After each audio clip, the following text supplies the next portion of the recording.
Hi everyone and welcome back to SmithsCraftyCreations.com. I'm just coming on today to show you some tips or some methods that I use for using my Stampin Blends. So I'm just going to grab all these now. My collection's getting there eventually. So, what else have I got? I've got blue in here as well. So I've got all these colours.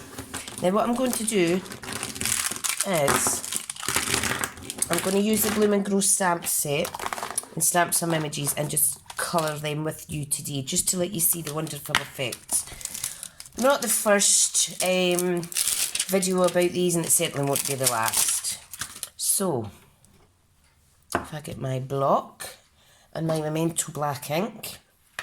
This ink works perfect with the blends because it doesn't smudge into the image. So, let me just stamp up in the corner. Utilise as much of that paper. We'll save as much as I can. Right, now these alcohol Stampin' Blend pens, they're double-ended. There's a normal nib on one side, and when you open it and close it, you've got to push to click, and then we have the brush tip on the other side. Now you will see there's two lines, this one and this one. One's thicker than the other. So the thicker one is your brush tip. Now these do create artist quality colouring. So they're gel tip markers. Exclusive colours to Stampin' Up. Obviously they're all coordinating with Stampin' Up colours. Now you can buy them individually or as a combo pack. And what I mean by combo pack is you get a light shade and a dark shade of a particular colour. I would recommend that you have a little nosy to see exactly what ones come in a combo pack. And now if you've got a catalogue, you can check page 179 and you'll see how it lists light, dark and then combo, and this is all the colours. So there's quite a few that come in the combo packs, so it's really good, really good. These seem to last forever, to be honest. Now what I'm going to do is just try and zoom in. Not had a very good day today, so I'm getting a bit mixed up and stuff, but just bear with me, alright? So what I'm going to do is, you can either use light to dark or dark to light, and they will give you different results. If you only have one shade, whether it's the light or dark, once you've coloured, you can actually, let me show you, you can actually go over the image again to get a darker effect from your blends. So let me show you quickly. So there's the light mango melody. Okay, now I can go over a couple of times, some extra petals, and this is going to give you a two-shade look. So it's not necessarily that you need both the light and the dark. It does make your life easier. It's less work, but it can also be achieved just with the one shade. Don't know if you could see that, the darker and the lighter. Now if I grab the dark one, I will show you the difference in the shading. You see, now if you use the one colour, it's more subtle. If you use the dark and the light, you're going to get a more vibrant contrast to the shades. And it is they're really easy to use. It doesn't matter if you don't quite get the full line, because these will spread, they will bleed slightly, so just bear that in mind when you're actually colouring.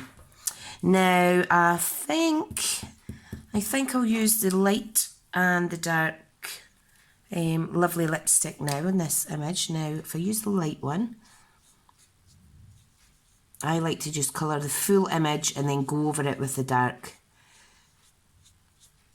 It's quicker in my eyes, and it makes the job a lot easier, I think.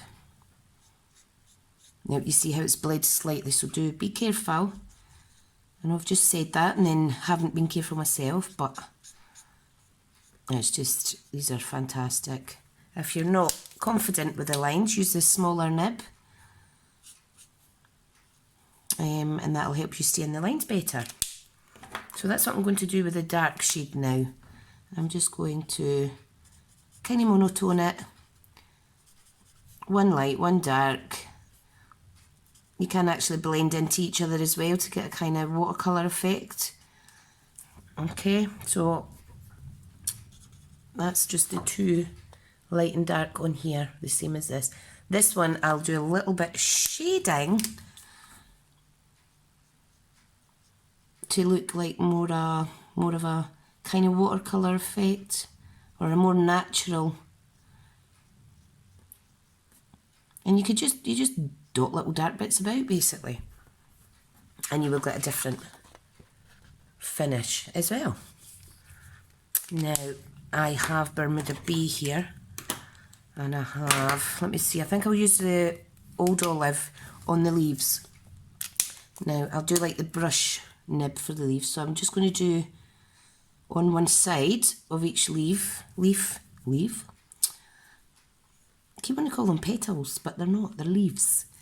So I'm doing the light on one side, and then I'm simply going to do the dark on the other. And they will blend into each other, or bleed into each other rather, to give that all-important natural colouring look.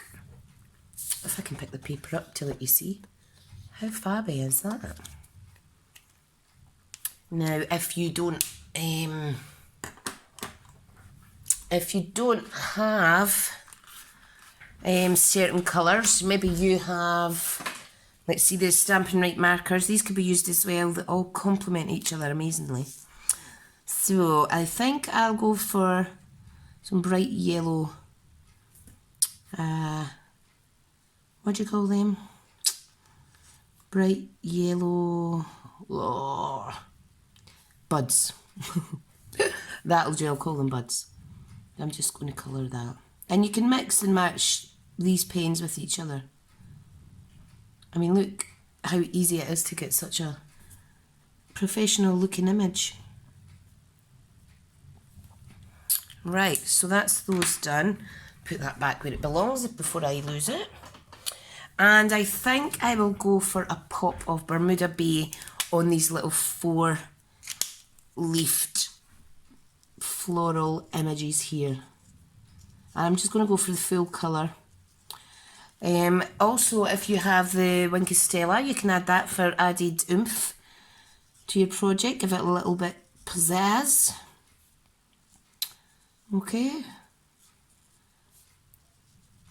And this is really amazing. You do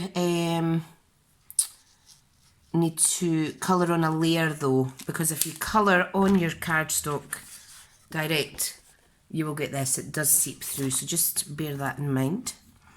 Right, now I'm going to go for a pop of Night of Navy for these little love heart buds.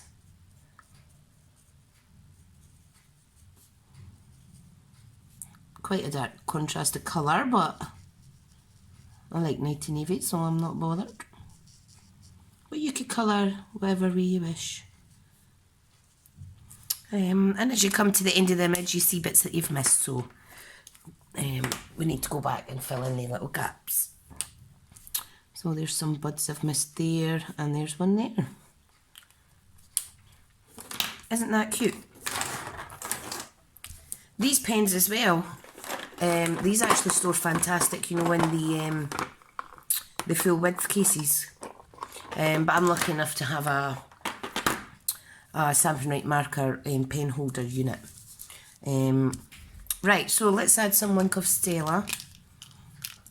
Now, if you just dab it on you, you should see if the glitter's coming out and whether or not you need to actually squeeze it slightly, but do not squeeze too much or it's really going to go everywhere and you don't want to waste.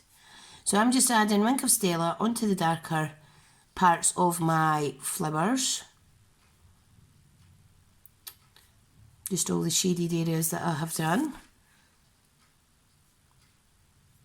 And when this is on a coordinating card background, this is just going to pop. Now I'm going to add glitter, Wink of Stella onto the blue images as well, just to take away the darkness of them.